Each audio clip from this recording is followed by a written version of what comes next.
Se ele se tornar fraco, você nunca terá contato com Deus, você não poderá discernir Deus, a presença de Deus, a voz de Deus, ou ver os sonhos e visões, instruções divinas.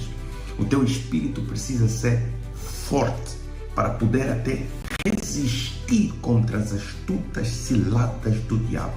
Existem muitas armadilhas, existem muitas batalhas que você jamais vai vencer se o teu espírito ser fraco. Então você precisa de saber quais são os hábitos que enfraquecem o teu espírito. Eu vou falar sobre 5 hábitos que enfraquecem o teu espírito e estão a enfraquecer-te atualmente nesse tempo presente. Você gostou desse tema? Então você vai assistir isso aqui no nosso canal do YouTube, canal Verbo Vivo TV. Se você gostou desse tema, subscreve o canal, ativa o sino, dá o seu like e partilha com todo mundo, porque quando você faz isso, as redes sociais aqui entendem que você gostou do conteúdo e assim eles vão distribuir para mais pessoas. Vamos lá para os 5 hábitos que enfraquecem o teu espírito. O primeiro hábito que enfraquece o teu espírito é o medo e preocupação. Escreva aqui nos comentários: medo e preocupação. O medo e a preocupação são meditações.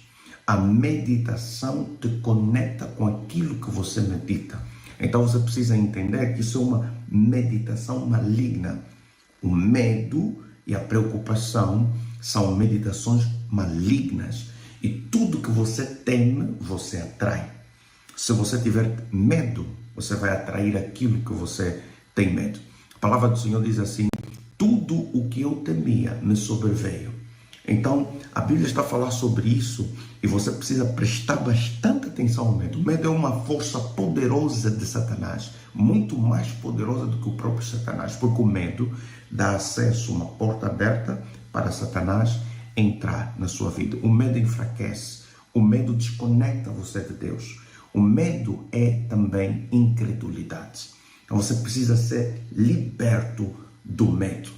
Deus fala para Gideão para mandar embora as pessoas que tinham medo, porque Israel estava para enfrentar uma batalha. Gideão foi escolhido por Deus e uniu um exército de Deus muito numeroso. Mas Deus falou para ele assim: olha só, Gideão, eu vou te dar vitória, mas se você continuar com esses que têm medo, você não vai vencer. Então o Senhor disse assim: todos os que têm medo, manda embora. Deus não pode operar numa atmosfera de medo, Deus só pode operar numa atmosfera de fé. E eles venceram a batalha. Então, se você estiver numa atmosfera de medo, você vai perder, você vai enfraquecer, teu espírito será fraco. As batalhas que você enfrentar, você vai ser derrotado. Você já passou por alguma experiência dessas com medo? Alguma experiência em que o medo te dominou, o medo te controlou? Então, eu quero que você faça essa oração comigo. Senhor Jesus, liberta-me do medo. Liberta-me completamente de toda a atmosfera do medo, toda a atmosfera das trevas, toda a atmosfera maligna de incredulidade sobre a minha vida. Eu repreendo toda a presença maligna em nome do Senhor Jesus Cristo. O livro de Efésios capítulo 6, versículo 10 diz assim: no demais, irmãos meus, fortalecei-vos no Senhor e na força do seu poder, revesti-vos de toda a armadura de Deus, porque nós não temos que lutar contra carne nem sangue, mas contra principados, potestades, espíritos malignos. Você vê? A nossa luta é contra os espíritos malignos. Você tem que ser forte no Senhor. O segundo hábito que enfraquece o teu espírito é a culpa. Escreve aqui 3 vezes: culpa, culpa, culpa. Quando você se acha indigno, sabe, a culpa faz com que você se ache indigno. Muitas pessoas não podem ser usadas por Deus por causa da culpa. Não podem ser usadas por Deus porque a culpa é uma meditação também maligna. Você está sempre a pensar nos teus erros, no teu fracasso, no teu passado, e você se torna, se sente indigno Deus não pode te usar, não pode fortalecer o teu espírito, fica fraco quando você se acha culpado, indigno. Porém, eu quero ler aqui um versículo para você, Mateus capítulo 27, verso 3 até o versículo 5, diz o seguinte: então Judas, o que traíra a Jesus, vendo que fora condenado, trouxe em arrependimento as 30 moedas de prata aos principais sacerdotes e aos anciões, dizendo: pequei, traindo sangue inocente. Eles, porém, disseram: que nos importa, isso é contigo.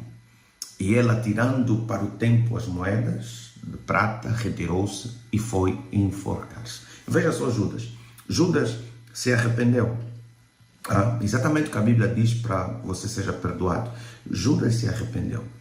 Judas confessou com a sua boca.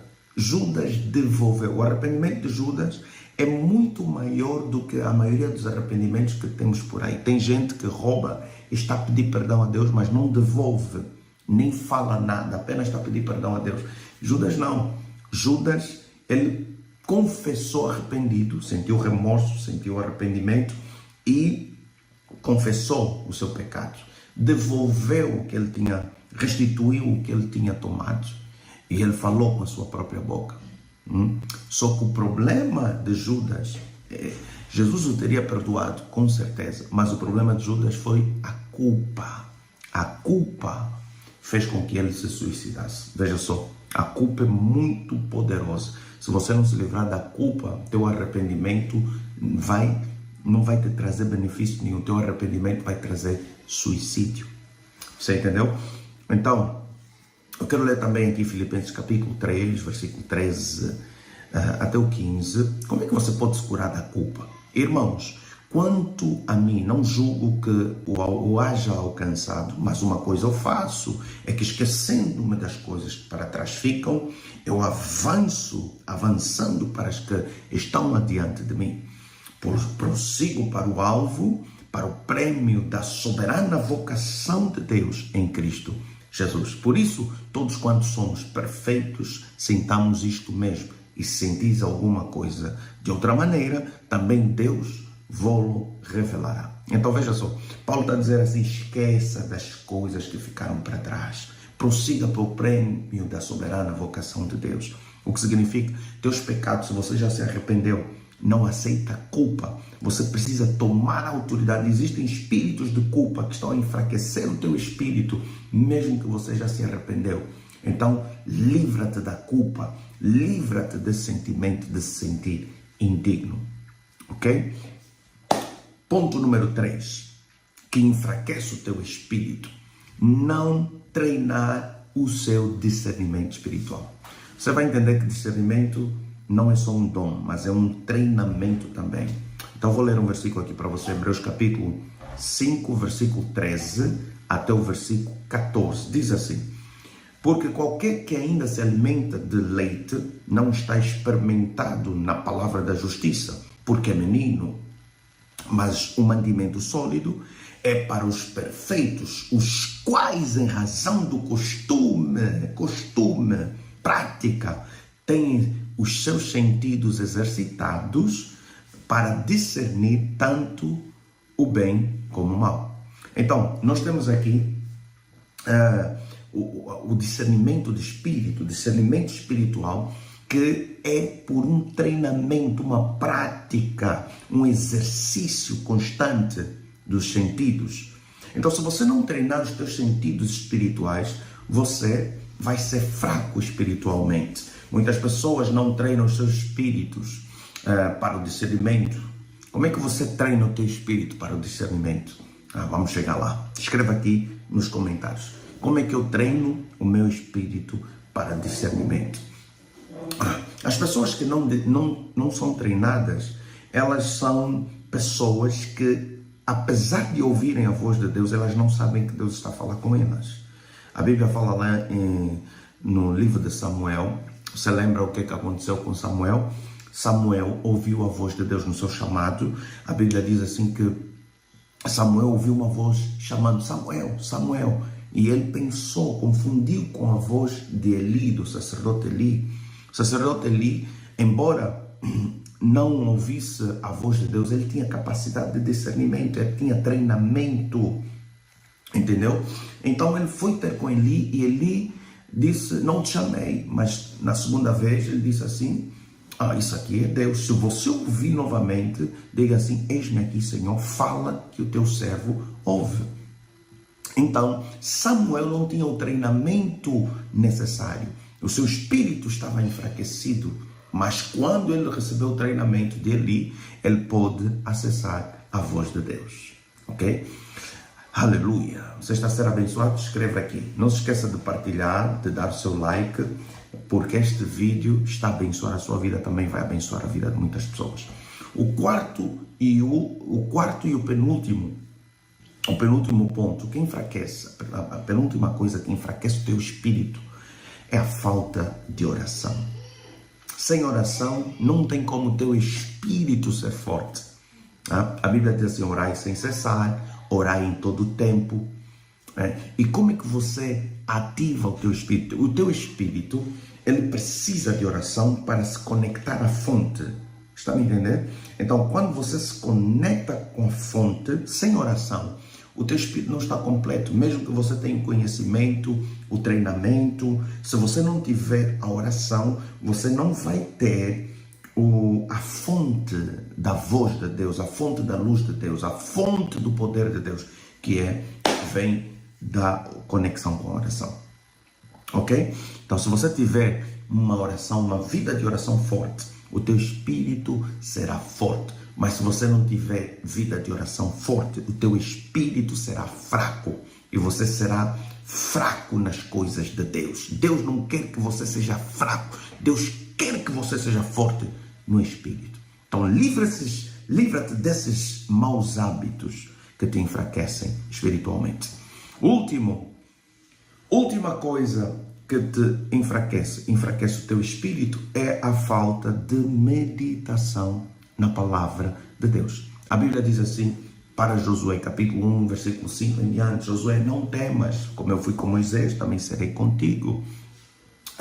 Medita no livro desta lei de dia e de noite, para que possas fazer tudo conforme nele está escrito.